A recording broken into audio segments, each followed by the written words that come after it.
Thank you, everybody. I know I missed a ton of super chats there. I apologize. Thank you, everybody, for your generosity and for your compassion. If you're unaware, super chats that come in, like actually any of the revenue that we generate, goes to do things outside of the community. So, for example, we took a chicken soup, a turkey stew, I think, with homemade bread and all that kind of stuff to a soup kitchen today, and we serve there.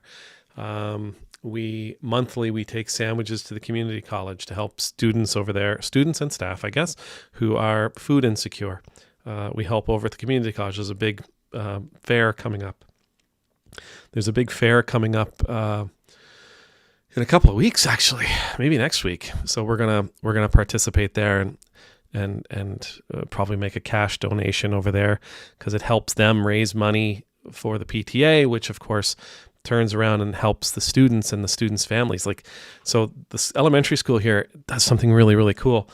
They have a pretty good sense of who their students are, and they very quietly help the student and their family.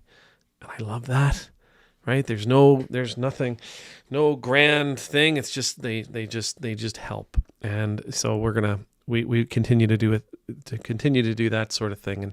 And we have a free music concert that's coming up here in June. And we're hoping that we're going to build a stage. We're going to build a stage outside so that other musicians around town can come use the stage and offer free concerts.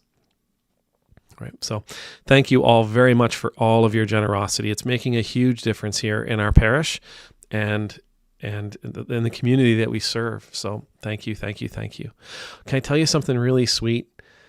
This is something that, it's something that you folks have helped with. So my wife heads up a group in the church called Surprise the World Action Group.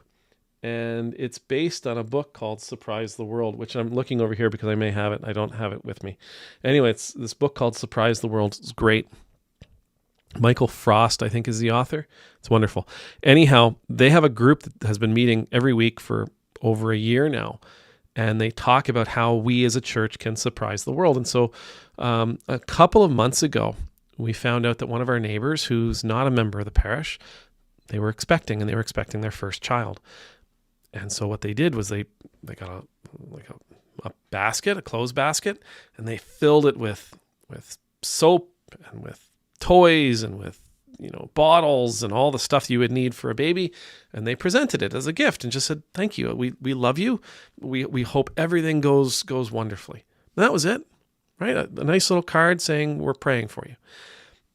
We did the same thing for one of the workers at Canada Post who was so kind. See, it's not easy mailing you those prayer beads. It's actually really, really, it's an odious task. It takes a long time. Anyhow, she's wonderful, but she was expecting, and so we did the same. We did a similar thing for her. But one of the friends of the channel, Megan, she found out that a lady who works in a convenience store near her and her husband they're both new to the country and they don't have any family around. And she was very, very expecting. And so we did the same thing. And Nanaya and I, my wife and I, we actually, we delivered the basket to this lady at this convenience store. And so we brought it in and we set it on the counter. We said, "Hey, we just wanted to say congratulations and we hope everything goes well. We're praying for you." And she just looked at us like we were nuts. Like, who are you? What is this? And anyhow, she was very gracious, very shocked, very surprised.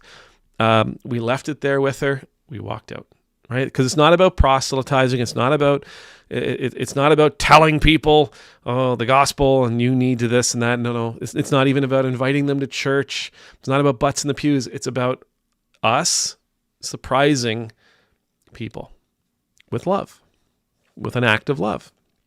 So that's cute. What I've just told you, those is all really, really lovely and wonderful. I think all really, really lovely and wonderful. But then we found something out. The husband he wasn't there at the time. He said to Megan, the next time Megan was in the store, he told her that his wife, when he came home, sorry, it gets me emotional because I'm so happy that we were able to do it. And I hope you understand how key you are to helping us do these crazy kinds of things that we're able to do because of you and because of your just watching and your clicks and your likes and your subscribes and your super chats. He said when he got home that night, because I think they own the store, and so they work a lot.